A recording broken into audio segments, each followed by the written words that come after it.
Hello everybody and welcome to another edition of How to Play, where today we are looking at the game Hanabi, which is a cooperative game for 2 to 5 players that plays relatively quickly. Okay, so let's get started.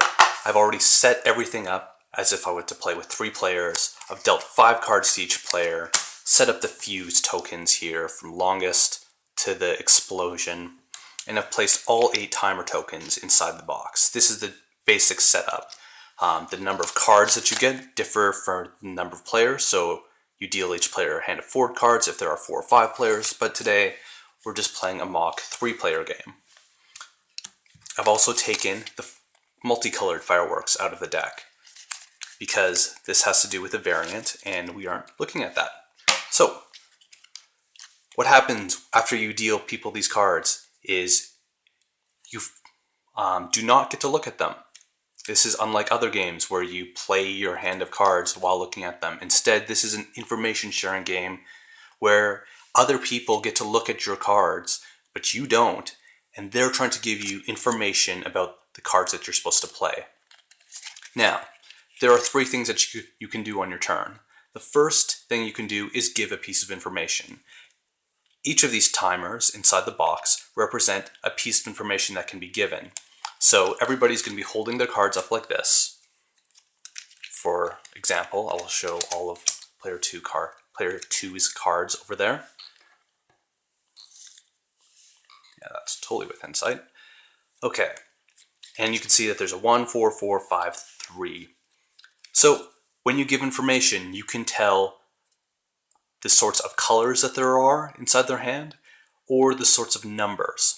So if I were to give player 2 information here on my turn, I would first take 1 timer out of the box, and I would say, player 2, you have 1, 1 in your hand, and point to that 1, 1. I could also say something like, player 2, you have 2 yellow cards in your hand, or 1, 5, or 1 white card. This sort of information is used by that player to sort of guarantee that they can play these cards or not.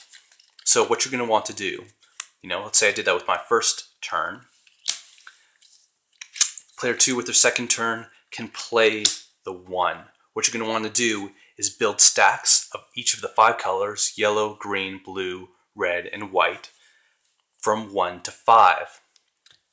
You can see from these rainbow cards that there are 3 1s, 2 2s, 3 3s, 2 4s, 2 3s, 2 4s, and 1 5. Once player 2 plays the card, and it can be successfully played, they grab another card from the deck, and again, they do not get to look at it, but instead it proceeds to the next player's turn. Player 3 doesn't know that they have this green and blue 1 to play out. So what they could do instead is tell me, player 1, if I can do something. Well, you can see here that there isn't really much for me to do. So what player 3 could do is instead do one of the second, or the third type of action rather, which is to discard a card. Usually this is best done while having information. Let's say there was already a yellow 1 on the board and player 3 knew that they had a yellow 1. Once they discard a card, they get to take a timer back into the box and draw a new card. It's not always beneficial to discard cards to get timers back, because sometimes you might discard a card like a 5, which there is only 1 of inside the deck, or you might discard a 1 like this, which needs to be played. So it's generally best to give out information closer to the beginning of the game so that each player knows the sorts of stuff that they can do. Again, you can only give 1 type of information, color or number, and you can point to the cards to refer to them. Okay, so let's say I make a mistake. Player 3 on their turn, instead of discarding this 1, tells me that I have these 2 2s. I take that to mean that they are both yellow 2s and they can be played. However, they are not, and I do not know this. So on my turn, I chose one of these to play. Oh no, I can't play this green 2 anywhere. There isn't a green 1 on the board. Okay, so this gets discarded. I pick up another card, and most importantly, the fuse counter goes down 1. The fuse represents the amount of lives that you have. You, as a group, are allowed to make 3 mistakes before the fireworks show automatically starts. The number of cards that you play in the game determines how well you do and how good of a fireworks show you have before the fireworks start. So let's say you manage to do all 25 cards, 1 through 5 of each color. Then you would have done the best you could possibly do. However, most games don't usually go that well. There is a scoring chart inside the rules that explains generally how well people do. So, if you have less than 5 cards out, you did terrible, horrible, booed by the crowd.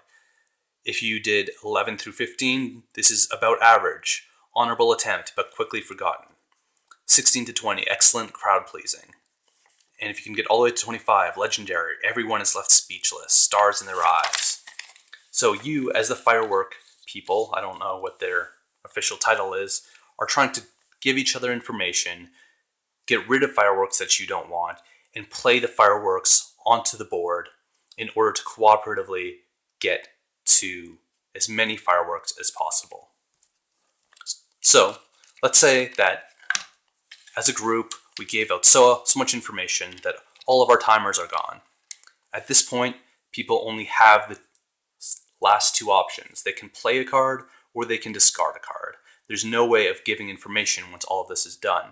Sometimes that means you're going to need to take a risk in playing a card. Other times it might mean that you need to take a risk by discarding a card.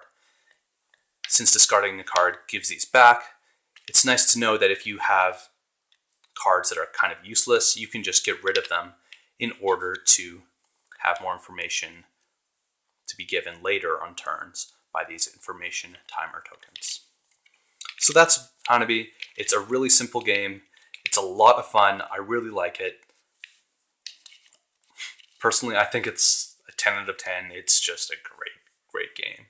Anyway, I hope you guys liked the video. If you have any questions, comments, or concerns, please leave it in the comments below or send me a message. Bye!